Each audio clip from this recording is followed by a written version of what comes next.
नमस्कार दोस्तों, electrician education channel में आपका स्वागत है। दोस्तों, आज के वीडियो में हम बताने वाले हैं कि इलेक्ट्रीशियन बोर्ड को कैसे बनाया जाता है। इस वीडियो में इलेक्ट्रीशियन बोर्ड को बनाने का सबसे आसान और सरल तरीका बताया गया है। तो सबसे पहले हम बात कर लेते हैं कि इस बोर्ड को बनाने के लिए हमें किन किन सामग्रियों की आवश्यकता पड़ेगी।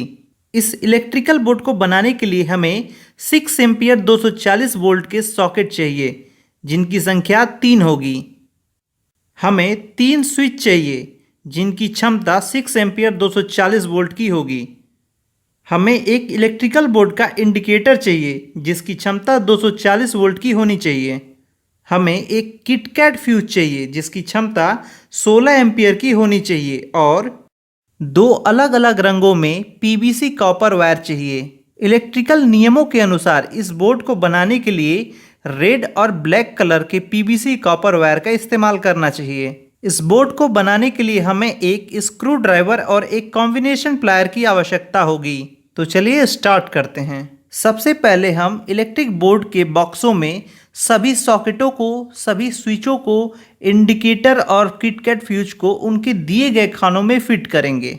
यहाँ पर हम इस बात का विशेष ध्यान देंगे कि ये सभी उपकरण सीधे तरीके से फिट किए जाएं। दोस्तों, इन सभी उपकरणों को इनके उपयुक्त स्थान पर फिट करने के बाद इनको स्क्रू ड्राइवर की सहायता के इनके सभी पेचों को सही तरीके से कस देंगे। अब हम इस इलेक्ट्रिक बोर्ड पे सबसे पहले फेज वायर का कनेक्शन करेंगे। इसके लिए हमें पीवीसी रेड कलर के वायर का प्रयोग करना चाहिए। हमने एक रेड कलर के वायर को लिया और इसे किटकैट फ्यूज के एक टर्मिनल से जोड़ दिया है।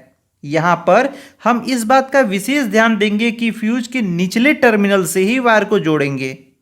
अब हम उस वायर को काट लेंगे और उस वायर के दूसरे लीड को किसी भी स्विच के निचले टर्मिनल से कनेक्ट कर देंगे। दोस्तों, इस इलेक्ट्रिक बोर्ड में आप देख सकते हैं कि 3 स्विच लगाए गए हैं। ये तीनों स्विच तीनों सॉकेटों को ऑन ऑफ करेंगे। अब हम फेज वायर से इन तीनों स्विचों के निचले टर्मिनलों को आपस में कनेक्ट कर देंगे। जैसा कि आप देख रहे हैं कि हमने तीनों स्विचों को एक कॉपर वायर से आपस में कनेक्ट कर दिया है और जो किटकैट फ्यूज से वायर आ रही है उसे हमने किनारे वाले स्विच के निचले टर्मिनल से कनेक्ट कर दिया है।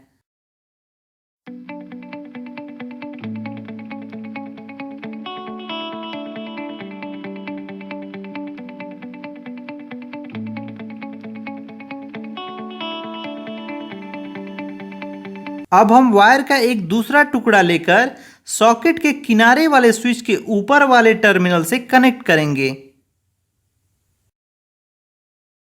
और फिर इसी वायर के दूसरे वाले किनारे को सॉकेट के बाएं वाले टर्मिनल से जोड़ देंगे।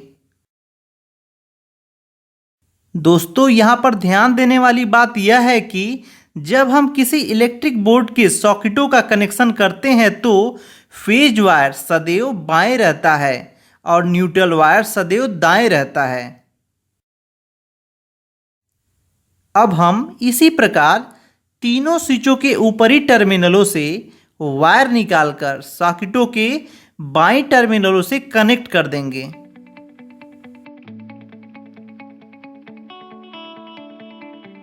यहाँ पर एक और बात का विशेष ध्यान देंगे कि वायर को स्विच या सॉकेटों के टर्मिनलों से जोड़ते समय इनके स्क्रू को स्क्रू ड्राइवर की सहायता से अच्छी तरीके से कस लेना चाहिए।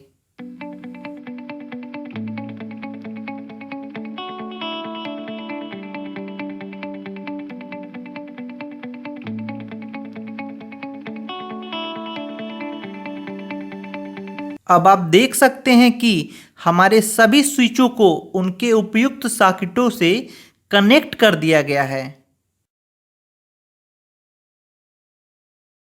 अब हम एक और वायर का टुकड़ा लेंगे और उस टुकड़े के एक सिरे से किटकैट फ्यूज के निचले टर्मिनल से जोड़ देंगे।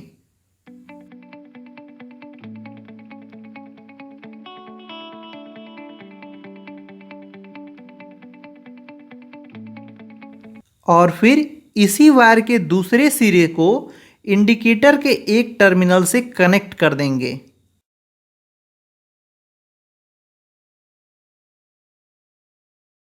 दोस्तों अब इस इलेक्ट्रिक बोर्ड पर फेज वायर का कनेक्शन हमने कर दिया है। अब हम इस बोर्ड पर न्यूट्रल वायर का कनेक्शन करेंगे। इलेक्ट्रिकल रूल के अनुसार न्यूट्रल वायर के कनेक्शन के लिए हमें सदैव ब्लैक वायर का इस्तेमाल करना चाहिए, लेकिन इस समय हमारे पास ब्लैक वायर नहीं है, तो हम पीवीसी ग्रीन वायर से इस बोर्ड पर न्यूट्रल का कनेक्शन करेंगे। यहाँ पर अब हमने ग्रीन वायर का एक टुकड़ा लिया है और सॉकेट के दूसरे टर्मिनल अर्थात दाईं तरफ के टर्मिनल के साथ जोड़ दिया है। दोस्तों अब हमारे पास दो और सॉकेट हैं जिन पर न्यूट्रल वायर का कनेक्शन करना है, तो हम इसी प्रकार ग्रीन वायर के दो अलग अलग टुकड़े लेंगे और इन सॉकेटों के टर्मिनलों से जोड़ देंगे।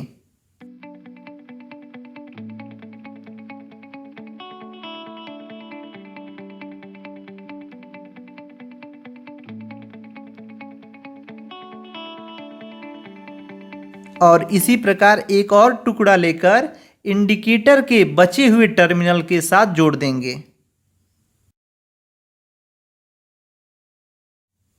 दोस्तों अब हमारे पास ग्रीन वायर के 4 अलग अलग टर्मिनल हैं।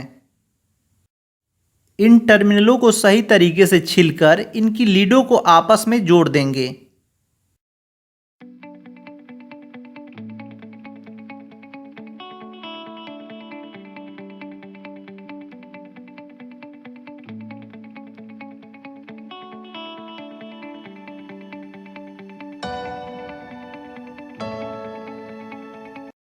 अब हम एक और ग्रीन वायर को लेकर इन सभी वायरों के लीडों के साथ आपस में जोड़ देंगे, जैसा कि आप देख सकते हैं, और फिर इसे अच्छी तरीके से टेपिंग कर देंगे।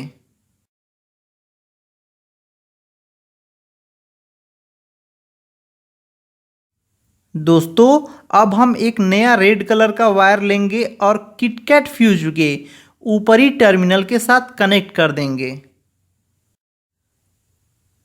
ये दोनों वायर इस इलेक्ट्रिक बोर्ड के इनपुट सप्लाई के लिए इस्तेमाल किया जाएगा, अर्थात यह मेन सप्लाई के साथ जोड़ दिया जाएगा। अब हमारा ये इलेक्ट्रिक बोर्ड बनकर तैयार हो गया है।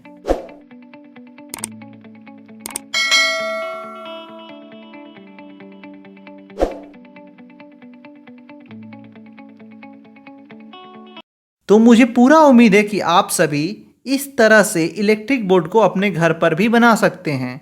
दोस्तों यदि आपको इलेक्ट्रिकल संबंधी कोई समस्या हो तो आप अपनी समस्या या सुझाव हमें कमेंट करके ज़रूर बताएं। इस वीडियो को लाइक कर दें और हमसे जुड़े रहने के लिए हमारे चैनल इलेक्ट्रीशियन एजुकेशन को सब्सक्राइब कर दें और नोटिफिकेशन बेल को दबाकर ऑल पर कर दें, ताकि हमारे द्वारा अपलोड की जाने वाली सभी वीडियोस की नोटिफिकेशन आपको सबसे पहले मिलती रहे। तो मिलते हैं दोस्तों कल एक नए वीडियो में। जय हिंद।